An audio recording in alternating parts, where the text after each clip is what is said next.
get in touch with me, but then I heard you were dead.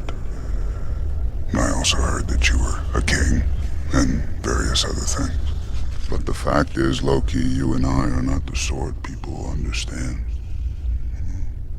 The sort people fear. Now I got the information that I need, and now I have to break your neck. It's just the way it is. I'm just a messenger.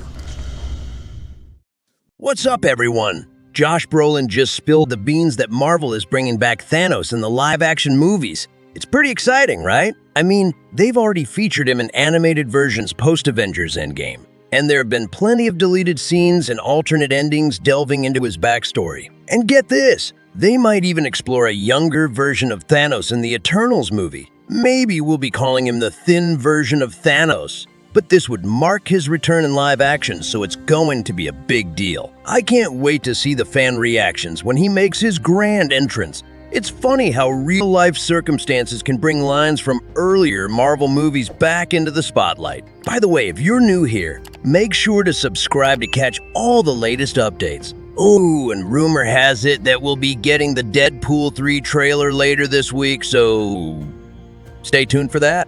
I'll make sure to cover it all, so don't forget to enable alerts from my channel. Speaking of Deadpool, it seems like they might end up on the Void Planet from Loki during the movie. I'm really hoping they pay off the Thanos Copter joke with a Deadpool moment. That would be epic. And regarding Josh Brolin, he's already made a comeback as alternate versions of Thanos in the What If episodes during Marvel Phase 5. They've explored a Thanos turned good and zombie Thanos, leaving us all wondering what's in store for him next. Turns out, he's also set to return in the Marvel Zombies TV series next year too. So, there's a lot to look forward to. The latest about Josh Brolin and the Marvel movies is that it looks like they're planning to bring him back in a big way, which opens up a whole new world of stories for his character. But here's the twist. It won't be the same version of Thanos that we saw in Avengers Endgame. It seems like they're exploring different angles to keep the storyline fresh, especially after Kevin Feige mentioned not bringing back certain characters to honor their sacrifices. There's also some interesting backstory about Thanos and his connections with other characters, like Star Fox and his parents. It seems like there were some extra scenes that delved into his history and relationship with Titan, giving us a deeper look into his past. And get this, there were even deleted scenes hinting at more involvement from Harry Styles' character, shedding light on his story and his role with the Eternals. It's fascinating to think about the possibilities and how these characters are interconnected. It sounds like there's a whole world of celestial exploration and character development that we might get to see in future movies. So about the Eternals and their connection to Titan. It's pretty fascinating stuff. So there's this group of Eternals, including Star Fox, who were sent to Titan, which was apparently another celestial seed world. The director hinted at some rebellion within this group, which ties into the main storyline of the movie.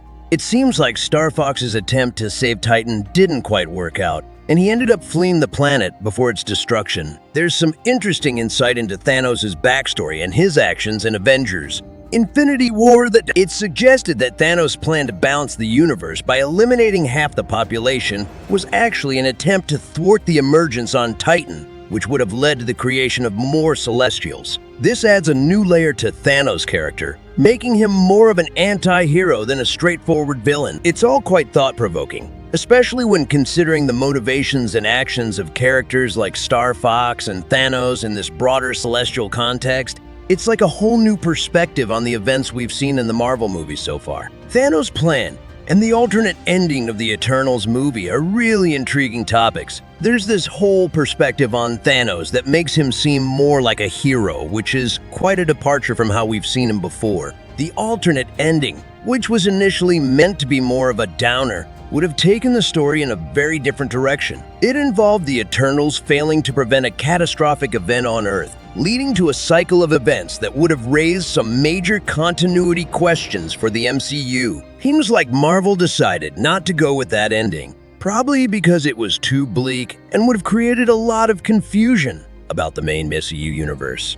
The movie wasn't meant to delve into multiverse territory like Spider-Man, No Way Home, or Doctor Strange in the Multiverse of Madness, so it makes sense that they wanted to keep the storyline more contained. There are also some interesting revelations about the relationships between characters like Star Fox and Thanos, hinting at their origins and connections within the Eternals mythology. The relationships between the Eternals and their familial dynamics, as well as the unique traits of characters like Thanos, are quite interesting to explore. In the comics, the Eternals consider themselves a family, even though they aren't biologically related. This is similar to how the Eternals in the movie view each other, as a chosen family rather than blood relatives. It seems like the MCU has tweaked some aspects of their backstory for simplicity and continuity within the Marvel Universe. Regarding Thanos' appearance and unique traits, it's explained that he carries a deviant mutation but is not a deviant himself. This is why he looks different from the other Eternals from Titan.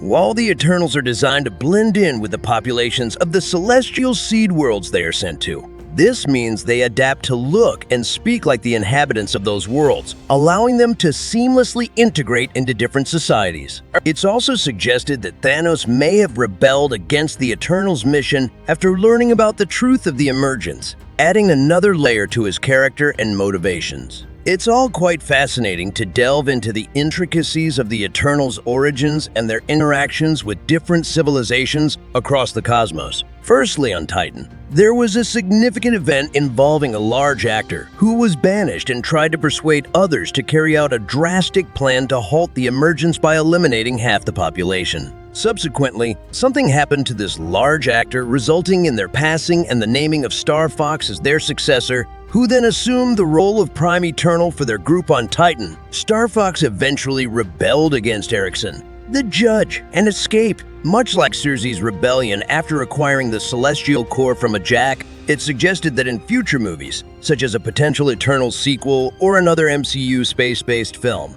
more of Star Fox's backstory with Thanos on Titan may be explored. This could shed light on the history and dynamics between the Eternals and their missions. There's also the potential for Squadron Supreme and characters like Hyperion to be introduced, offering an intriguing twist on their backstories and connections to well-known comic book counterparts. The Eternals' quest to locate the other Eternals across the universe creates opportunities to introduce new characters and delve into their untold stories. Looking ahead, the idea of bringing back Thanos in a live-action setting, potentially as a variant from another universe in future Avengers films, is an interesting possibility.